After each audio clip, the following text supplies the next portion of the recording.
Something that's become pretty big as of late. It's relatively new and it's gaining popularity. What it is it's adventure racing. Okay? But I'm not here to really sell you on the topic. What I'm here is to prepare you for it. Okay?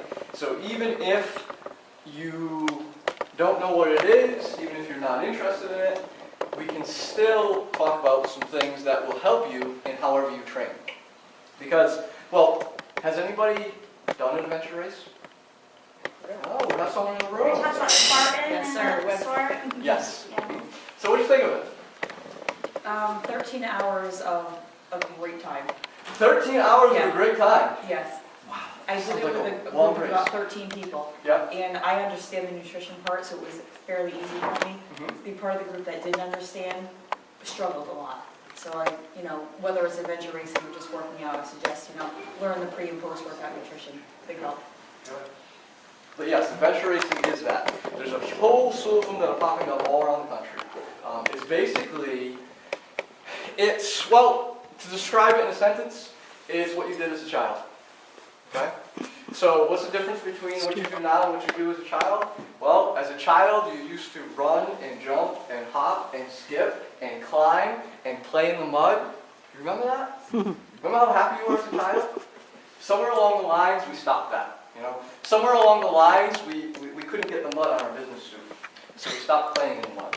Well, that's basically what adventure racing is. It's getting back to having fun.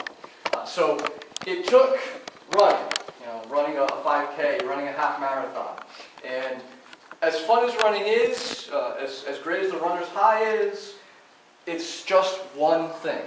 So these days you have CrossFit, you have all these different things that are varied. And the big thing is about keeping your interest. And that's what obstacle racing is. That's what adventure racing is. It's more than just a run. It's running and climbing over a wall or crawling under some wire and doing this and doing that. And the big thing about it is the team aspect. So you can enter as a team, you can enter as an individual, but along the course, you'll find friends, you'll find teammates, because it's a big thing about helping each other. So there is a little bit to it to challenge yourself. There's a little bit to it to meeting new people and making new friends. But that's one of the big things, is the idea of challenging yourself. And that's what I'll tell you to really take away from the aspect of adventure racing is, it's nice to have a weight goal, it's nice to have a body fat goal, it's nice to think about your health. But it's also nice to have something to shoot for, something to look forward to. And what I mean by that is a point in time. Okay? So I have this event coming up in July, and I have to be ready for that. So it makes you strive, it makes you be better. And that's kind of what this program, this Fallen Leaves, is about. It's a specific time period made to give you goals, something to strive for. So as long as you're always striving for something, you're always surviving, you're always living. That's what it's all about. So what I want to talk about in respect to adventure racing is really to break it down to the two major aspects of how to train for it. And it's kind of what we're doing as part of this program as well. The two major aspects being nutrition with Melissa, myself, or Deb, and then the fitness aspect with Paul and his crew. Well, that's what we're going to talk about with adventure racing, is nutrition and training. We're going to break it down into both. And again, even if adventure racing isn't something that you're going to do, you can take the principles that you can apply to it and apply it to your training regimen. So I have a couple of handouts that really has what I'm going to go through today. So I'm going to pass them out now so you can see that you probably don't have to take notes. I know everybody has their pens out and their pads of paper, but you don't have to take the notes because you'll have everything I say today. So, two major areas, nutrition and training. I want to start with nutrition. If we think about nutrition for adventure racing, there's really three aspects I'm going to talk about today. The first is kind of what you do during the season itself. And it's the idea of obtaining your goal weight. Because it's the idea that lightness is rightness. The lighter you are, the less energy you're going to expend over the 5 miles, over the 10 miles. The more energy you're going to have over those 5 or 10 miles. The faster you're going to go. Now, specifically when I talk weight, I'm really talking about excess body fat. Because it doesn't do anything for us. It might keep you warm, but that's about it. For every extra pound of body fat you have, that's an extra pound you have to carry with you over the entire race course. Might as well lose 10 pounds and put 10 pounds of bricks in your backpack if you really want to do that. So the lighter you weigh, the faster you go, the easier the race will be. When we talk about weight reduction, really what we talk about is carbohydrate reduction. Okay? In essence, carbohydrates are your fuel source, and your body fat is your stored fuel source. So if you want to create less stored fuel, you need to take less fuel in so you burn off your reserves. It's kind of like what I tell people, it's the idea between you can fill up your car from the gas pump, or you can fill up your car from an emergency gas container in your trunk. Well, that emergency gas container in your trunk is your body fat. Okay? It's the same idea. So if we're talking carbohydrate reduction, how are we doing? Come on in, sir. We have some seats available. If we're talking carbohydrate reduction, it's different for everyone because it's how much activity you actually do. The farther you drive your car, the more fuel you have to put in it. The more intense your exercise, the more exercise you do, the more carbohydrates you actually need. But most people find balance somewhere around 100 grams a day. So cutting your total carbohydrate content to around 100 grams, for most people is going to be what you need to achieve that weight loss. Now if I use that car example again, what I try and get people into is the idea of fueling instead of refueling. So here's a question for you. When do you put the gas in your car? Before the trip or after the trip? What is it? Before the trip. Before the trip, that's right. Some people might think, well, after, I have to refuel. But you're not. That refueling has nothing to do with the trip you just had. It has everything to do with the next trip you're going on. So you put gas in the car before the trip. You put gas in your body before the activity. So the brunt of your carbohydrates should come prior to your exercise. If you're exercising at 6 o'clock at night, the brunt of your carbohydrates should come before 6 o'clock at night. After that, you're just fueling for the nighttime activities, which for most people is just unwinding and sleep. So you can greatly reduce carbohydrates during that time. Okay? The last part about stripping the fat away, about getting lighter, is the engine. Okay? So it doesn't matter if we only have one little drop of fuel in the gas tank. If the engine's been taken out of the car, how long is it going to take to burn that little drop of fuel? Better wait for evaporation. Better wait for evaporation, that's right. It's going to take an eternity. So the idea is you have to focus on your engine. Your engine is your metabolism. Your metabolism is your muscle mass. The taller you are, the more you work out, the bigger, denser those muscles are, the more metabolism you have. Well, the muscles are made out of protein. Okay? So if you want to build those muscles, if you want to increase the size of the engine, you have to ensure protein. And what I tell people, again, using the car as an example, kind of think of protein as oil. In the car, you have to change the oil every 3,000 to 5,000 miles.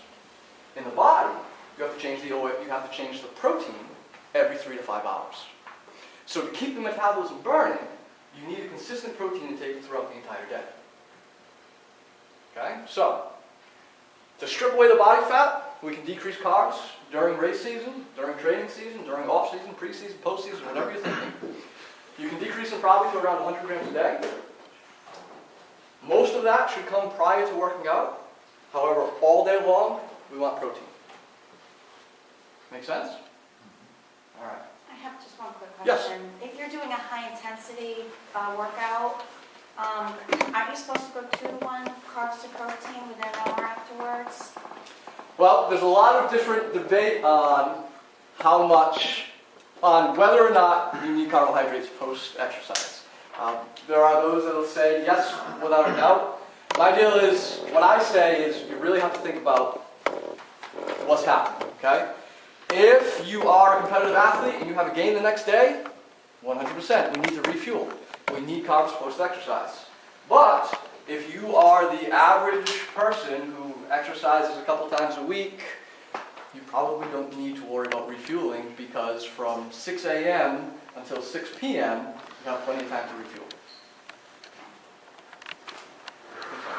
Question? What if you're exercising first thing in the morning when you wake up? Then your fueling may happen at night as well.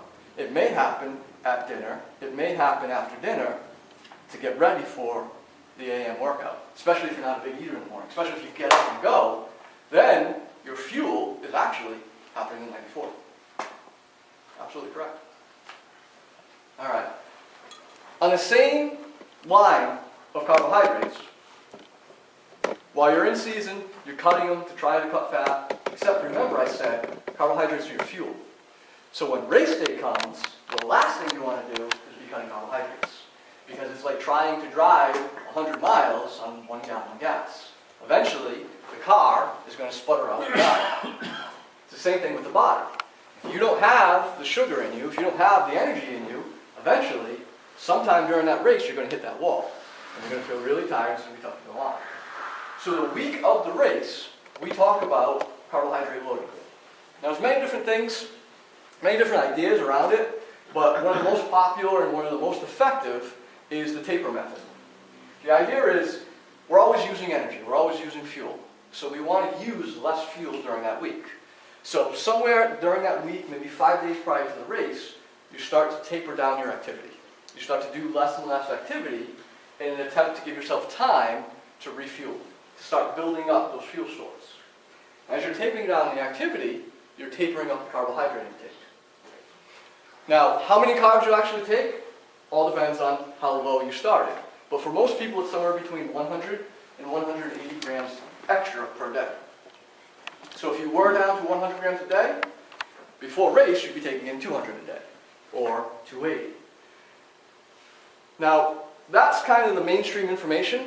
What people don't tell you is what happens along with carbohydrate loading. See, the carbohydrates that we eat are usually accompanied by fiber. And those of you who have greatly decreased or increased your fiber intake have probably noticed that your bathroom habits change. And what I'm going to tell you is the very worst thing that could happen is constipation or diarrhea on race day. Okay? One makes you heavy, the other makes you messy. So the idea is, I tell people, you maybe want to start increasing your carbs the 5 days prior to the race, slowly. So that as you increase the carbs, you slowly increase the fiber, you slowly increase the water, you give your body a little time to adjust to the new fiber and water content of the diet. What the problems happen is when people just, try and carbohydrate load the night before the race, and then they go to the race again, either bound up or very messy. So, since carbs and fiber are together, you want to slowly increase to that 100 to 180. Maybe if your race is on Saturday, on Tuesday you do an extra 40 grams of carbohydrates, Wednesday an extra 60, Thursday an extra 80, Friday an extra 100, and you do it like that. So you start to taper up the carbs. And as you do so, taper up the water.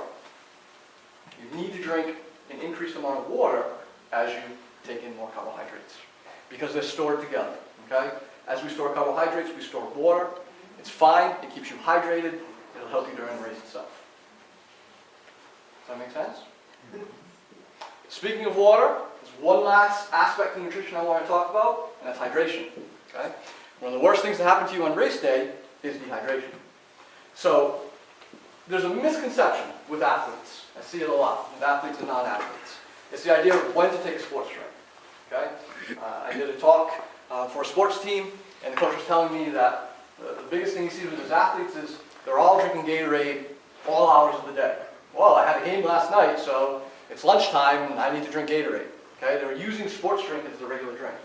Sports drinks were made for sports, during sports, and specifically for sports lasting over 90 minutes. So if you're not exercising for 90 minutes or more, you don't need a rehydration drink other than water.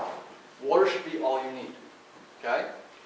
Gatorade, Powerade, things like this are rehydration drinks because they contain electrolytes. Because as you sweat, you also sweat out the electrolytes. And what they've seen is that over 90 minutes of activity, you sweat out enough electrolytes to affect performance unless you replace them. So that's why Gatorade, Powerade, things like that, they have a good sodium content. They also have a good sugar content to keep your energy going. Remember, the sugar is fuel. You need the sugar to keep going during the race. The problem is, though, they were made for sporting events, okay? Sporting events usually aren't 4, 5, 6, as Melissa said, 13 hours long, okay? So the problem with regular Gatorade and things like that is they don't contain enough of the electrolytes. They don't contain enough sodium, and they certainly don't contain enough potassium, which is the other big electrolyte in the body. Sodium and potassium are the two big ones. This is why, if you've noticed recently, Gatorade's actually come out with Gatorade Pro. Gatorade Pro has double the sodium and it has a lot of potassium in it as well. So that would be something that could be effective for a long-term event, something lasting 4+ hours. So the key is, you need the electrolytes over 90 minutes. So you need some kind of sports drink. What I'll say is, if you don't want to pay the money, you can make your own. Because the 3 key ingredients to the sports drink, besides water itself, is the sugar, the sodium, the potassium. You have all these things at home. Sugar is pretty cheap, and sodium and potassium are both contained in light salt. So if you use water, sugar, and light salt, you have your own sports drink. If you wear a Camelback or you wear some kind of hydration system, you can make your very own sports drink, or obviously you can just use it in your own water bottle.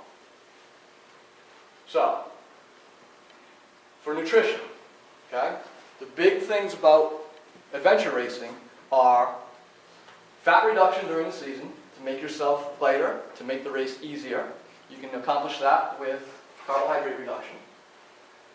Fuel loading the week of the race so that you have the energy during the race. You can accomplish that with carbohydrate loading. And then adequate hydration throughout everything.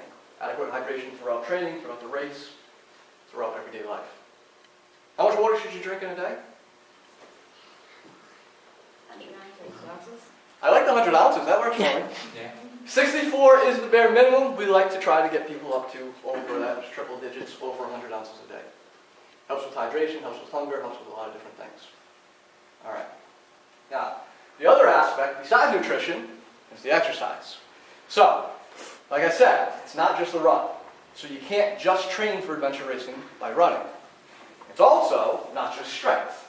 It's not a pull-up competition. You can't just go up there and do 30 pull-ups. So you have to be able to run. So for training for adventure races, I'm really going to go through the cardio aspect, I'm going to go through the resistance aspect, and I'm going to go through the aspect that a lot of people forget about, and they wish they hadn't, which is injury prevention. So those are the 3 main aspects to training for it. Let's start with the cardio. So no matter what race you're doing, there's a set distance, okay? If you're doing a 5K, how many miles is that? Where's my math? 3.2. 3.2 miles, good. If we're doing a 10K? 6.4. Very good. And past that, they usually go back to miles. So then they'll go 13 miles, things like that. So the idea is, you know how many miles you're going to run. Except, you have to factor into the idea that you're going to be doing obstacles. So a 5K race, if you just run 3.2 miles, it's not enough. Maybe you need to run 4 miles.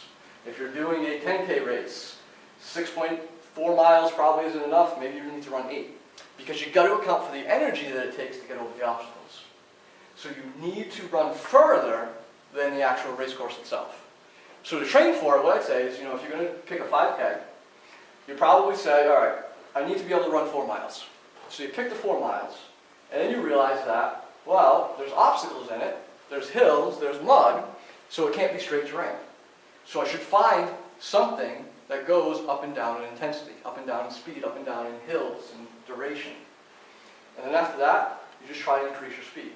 So if you're on the treadmill, you set it for 4 miles, a varying intensity program, and you start out at your walk, if that's all you can do. And then one day when you can jog, you jog. One day when you can run, you run. If you're going to run on the street, you find a 4-mile path, you find one that has a couple hills, has some different terrain, and then try and run it faster and faster. So for the running aspect, set your distance, vary your intensity, and just try and get your speed to where you need it.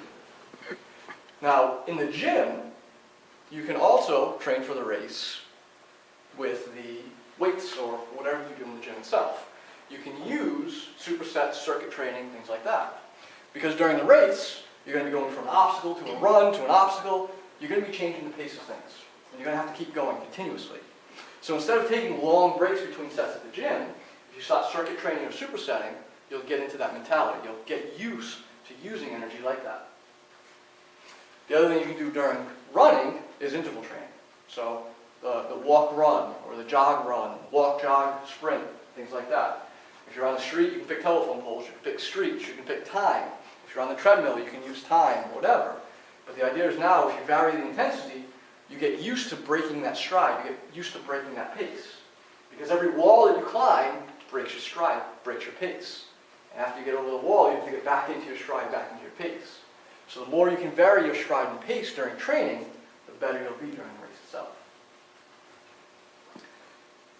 So, without a doubt, if you're going to walk the race, you need to be able to walk 4 miles. If you're going to jog the race, you need to be able to jog 4 miles. If you're going to run the race, you need to be able to run 4 miles.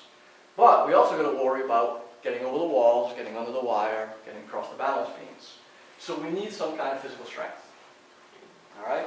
The big thing I see people lack is upper body strength. I see a lot of people enter the race and they've never tried to do pull-ups before. They've never tried to do push-ups before.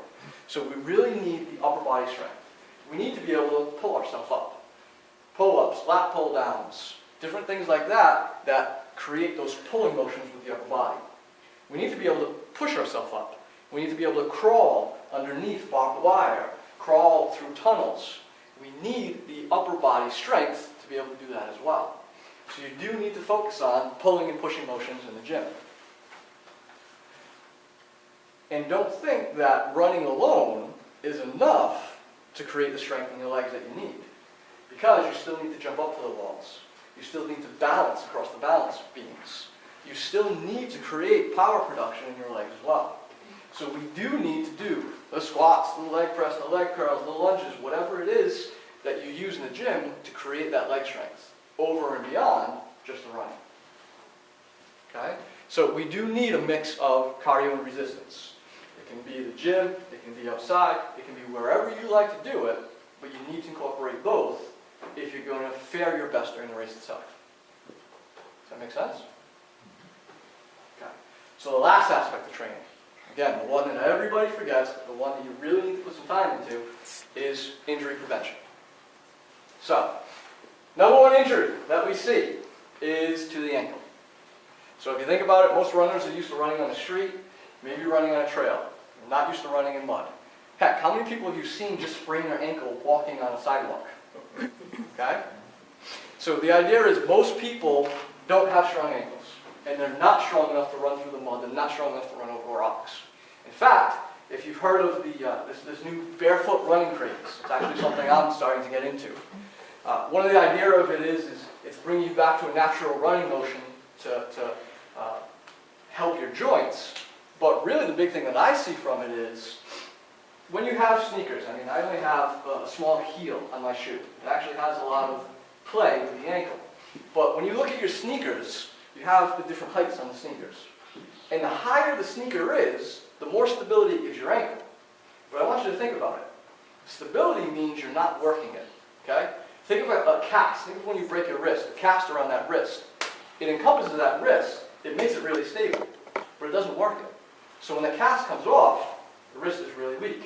Exactly. It's the same thing with the ankle. If you're running in shoes all the time, your ankle is stable. It's never really getting stronger. So, when you put a lot of stress on it by an adventure race, there is a very high likelihood that you may sprain it. So the number one thing you can do is, if you've ever been to physical therapy, you've seen those resistance bands. The resistance bands are great ways to strengthen the ankle. You know what I mean? You can resist the ankle down, you can resist the ankle back, you can resist the ankle sideways each side. So now you're able to create the strength and stability in that ankle. The other thing is, if you want to get into it, you can get into the barefoot shoes.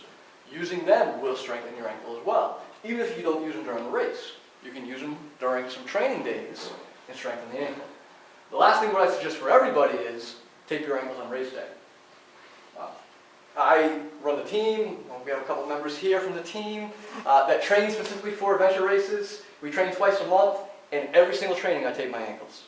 So every race, every training, I take my ankles. I sprained my ankle in the past, be cut, and I don't want to do it again. So that is a very real problem that can occur.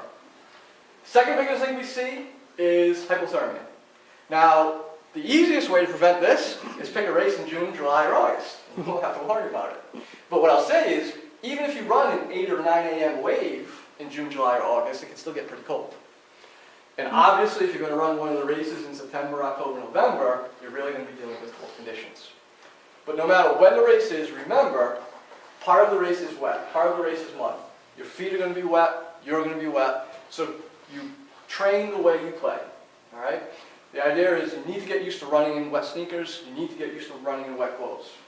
If you're going to do an event in September, October, November, you need to get used to being wet in September, October, November weather. We train year-round, we go in the water year-round. Those that do the events. Those that don't do the winter events don't go in the water. But the idea is, yes, in January, we're in the water because come September, when it's 30 degrees out and we're racing, we won't get hypothermia. So the idea is you have to train for what you're going to do. You have to train for the temperatures you're going to see. If you're going to train, if you're going to see extreme heat, you got to train in extreme heat. And if you're going to do a race during the late fall or early winter, you got to train for it. Okay. Third thing we see, not really an injury, but it's the traction that we see is dehydration. Some of the races have water stops, some of them don't. What I'll say is most of the racers don't have enough water stops. And the higher the race, the more miles it is, the more likelihood that it doesn't have enough water stops for you. So there's two ways you can combat that. You can do dehydration training. You can not drink water during training. Your training doesn't go as well. You get used to it, but your training doesn't go as well. Your performance level decreases. Or you can just bring your own hydration system. Water bottles, camelbacks, things like that. I'll say this last year, you see Dave and myself up there, I did the Tough Mudder, 10-mile race, 3 water breaks. I wasn't prepared for the dehydration. I had cramps from mile 4. The most painful experience I've ever had in my life. I will never do that again. More than a 5K, I will always wear a camelback. I already bought it. I'm already prepared to wear it. So the idea is you do need to worry about hydration.